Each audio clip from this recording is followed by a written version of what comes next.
Bonjour. Bienvenue pour le nouveau Stormbringer 26. Avec de la peinture. On a du rouge, donc de peinture base corne, et du contraste qui est censé être orange. On va le secouer un peu. Plus marron. Ouais, il faut le secouer fort. Très fort. C'est comme l'orangina.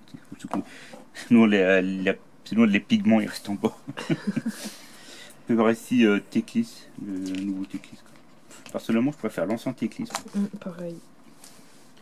Les suzerains luminettes, ou autrement dit les anciens Wolf, comme j'aimais les appeler à l'époque.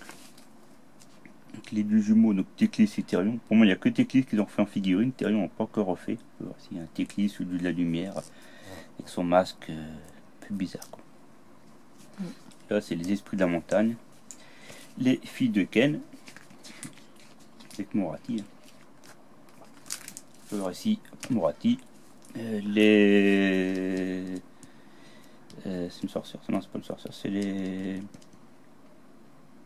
Hein, Kiniraï. ah mais il a des ailes. Ah oui, donc ouais c'est ça, donc c'est... tu l'as vu? Ouais, c'est les Kiniraï, donc ils ont des ailes pour voler. Et le chaudron du sang. Les abyssaux idonettes, donc les zèbres sous-marins comme je disais. Avec les trucs en forme de poisson. Et Gorka Morka, le dieu des orques. Donc en fait avant c'était une seule divinité qui a été coupée en deux, ça a fait Gork et Mork. Tout simplement. Et des fois ils ne sont pas copains et des fois ils sont très copains. Donc Gork est représenté par Gordrak, un gros héron jaune qui est monté sur une très grosse bête là. Sur les... je sais plus comment s'appelle ces créatures là. Donc lui représente Gork. Et Mork représenté par un cruel boss sur son retour géant, je ne sais plus comment il s'appelle non plus. Et voilà, donc chacun le représentant. On a aussi donc les trolls, les trolls Behemoth qui était une très grande créature, le Panthéon brisé. En fait, Sigmar il s'assura de l'alliance de Gorka Morka. Il a fait un duel contre lui, il a gagné une duel, du coup Gorka Morka s'est mis avec Sigmar. Et ensuite l'alliance a interrompu. Et les orques sont redevenus, on va dire, ennemis, quoi. Je vous ai fait un résumé très court. Les croisades Eofor, donc ça c'est ce qui faisait le lien entre la saison, enfin on va dire entre la version 3 et la version 4 de Age of Sigmar. La 4 c'est celle qui est sortie cette année.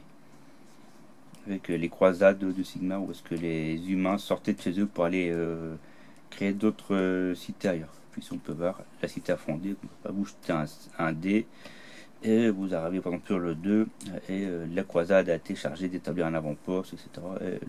Pour faire un fort. Un petit peu. Composition de la croisade, les vagues, composition de la vague